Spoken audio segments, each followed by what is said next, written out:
Homesick, when you're homesick for home. Hello, y'all. I'm Diana Brienne. Not too long ago, I was talking to a woman, and she had sort of been separated from her family by her own choices she was making.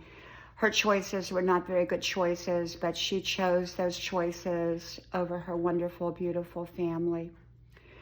And so her family couldn't do anything about it. They loved her. They loved her nonetheless, but they had to let her go. She was an adult and she wanted to live her life her way on her terms, even though they weren't very good terms. And she was leaving a beautiful family, a beautiful life, a wonderful life in exchange for a garbage dump, so to speak.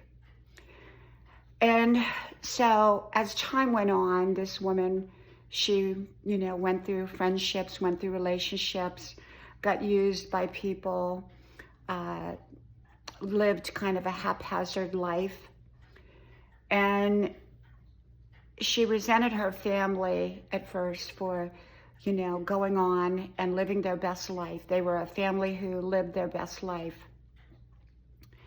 And yet she didn't want to give up her world that she had gotten accustomed to, which wasn't really much of anything, but that's the way she wanted to live her life, with the kind of people and the kind of friends, the kind of relationships.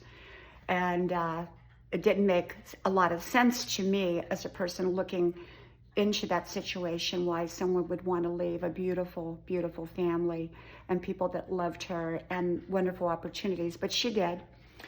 And after a while, the family knew that there was nothing that they could do to change her, that they had to let her go, and they had to let her find out the hard way that what she had was wonderful, and yet what she exchanged that for was a garbage dump. And yet, if her family had held her back in any way, she would not have discovered that, and in turn, she would have taken her beautiful family for granted, the wonderful life she came out of for granted.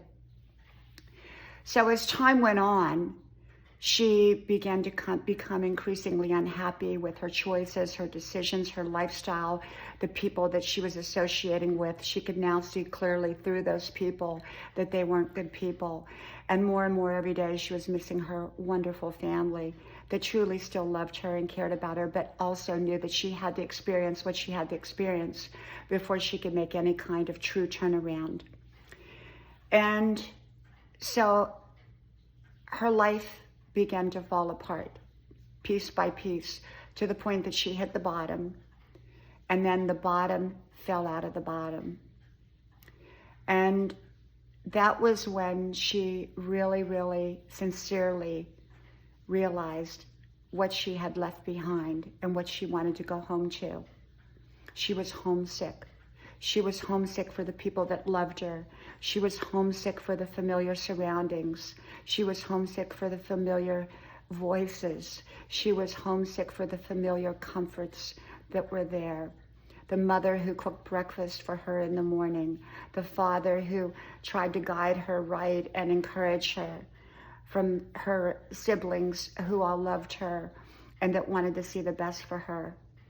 And so as she waved goodbye to the garbage dump, she turned towards that beautiful family, the treasure that she always had.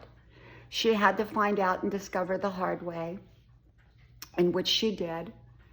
And it was the hard way. Not all people have to discover that. Some people understand beforehand what they have, the beauty in their life, the blessings in their life. And some people don't appreciate it because that's all they've known. And so they exchange it for far substandard choices, only to regret that. And yet it was part of their journey to going home again. And so they were homesick. There truly is something called homesickness. I truly believe that, where you miss the people that you love. You miss the familiarity. You miss the voices. You miss the kindness. You miss the laughter. You miss all those comforts. And that's when you become homesick. I experienced that early in my life. I had moved to California from Appalachia. And I remember being so homesick. for just the familiarity of my family that I had grown up with, the love that I had had from them. And so I called them. I didn't move back there, but I most certainly called them all the time. And I would fly back, and I would have a wonderful relationship with them as I pursued my new best life. But I always carried them with me in my heart wherever I went, and constantly stayed in touch. And yet some people do go back physically, geographically. They return to where they feel is home, whether it's people, whether it's places, whether it's even a job, some place that you call home. So homesickness is a real thing. From my house to yours, I hope to talk to you soon again. Bye-bye. And remember, no place like home.